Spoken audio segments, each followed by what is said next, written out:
The village of Elder Vale whispered her name in fear. Selene, the Silver Witch. She lived alone at the edge of the Mistwood Forest, where the trees grew tall and twisted, their branches curling like the hands of the damned.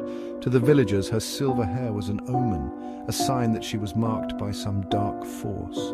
They spoke of her curses, her spells, and the price she demanded for her help, but few knew the truth of her origin. Selene had once been the heart of Elder Vale, a healer with a touch so gentle it seemed divine. As a child, she had learned the art of herbs and remedies from her mother, who was beloved for her kindness. Selene was destined to follow in her footsteps, to carry on the legacy of healing and hope. Her silver hair, rare and shimmering like moonlight, was seen then as a blessing, a mark of her unique gift. But fate is cruel.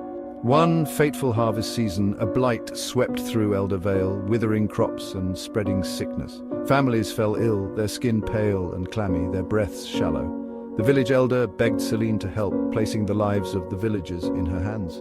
She worked tirelessly, day and night, crafting remedies, mixing herbs and praying to the gods. She saved many, but not all. Death came silent and unstoppable, claiming children, mothers, fathers. The villagers, desperate for someone to blame, turned their eyes to Selene.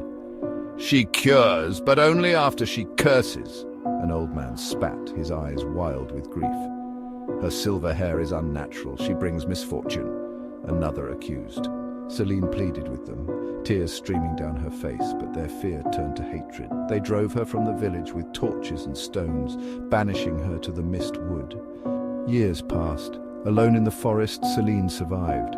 She continued her work, healing the few brave souls who dared to seek her aid. But with each visit came whispers of her growing power. Some claimed she could bring the dead back to life, though at a terrible cost. Others said she could peer into a person's soul, exposing their deepest sins. As her isolation deepened, so did her reputation. What had once been seen as a blessing became a curse. Her silver hair, once admired, now gleamed like a beacon of dread. One moonless night, a desperate family came to her. Their daughter was dying, her body racked with fever. Selene agreed to help, asking for a simple token in return, a trinket from the girl's life to focus her magic. The family hesitated, suspicious of her intentions, but they relented, handing over the child's favorite ribbon. Selene worked her magic, and by dawn, the girl opened her eyes, weak but alive. But when the family returned to the village, they whispered dark tales of what they'd seen. "She speaks with the shadows," they said. "Her power comes at a cost we cannot understand." The rumors grew, each tale darker than the last. Selene became a figure of terror, a name mothers used to frighten their children into obedience. "The Silver Witch will take you," they warned, "if you stray too far from home." The truth was far less sinister. Selene's magic was no curse, it was empathy. Her connection to the suffering of others allowed her to mend what was broken, but it took pieces of her in return. Each cure left her weaker, her body more fragile. Her silver hair, once a mark of beauty, dulled with every spell, as if the light of her life was being drained away. Her breaking point came on a winter's night when a mob from the village stormed her cottage. A boy had died after drinking a potion she'd given him, a tonic meant to ease his pain, not save his life. The villagers, blinded by grief, accused her of murder. They dragged her to the center of Elder Vale, where a pyre awaited. As the flames roared, Selene's screams turned to silence. But when the fire died, her body was gone. In the years that followed, Elder Vale fell into decay. Crops withered and sickness returned. The villagers spoke of shadows moving through the mistwood, of silver strands glinting in the moonlight.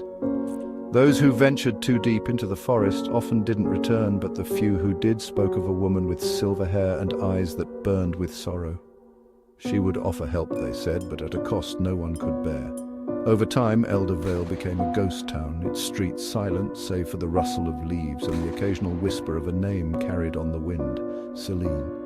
The Silver Witch, she cursed, she cured.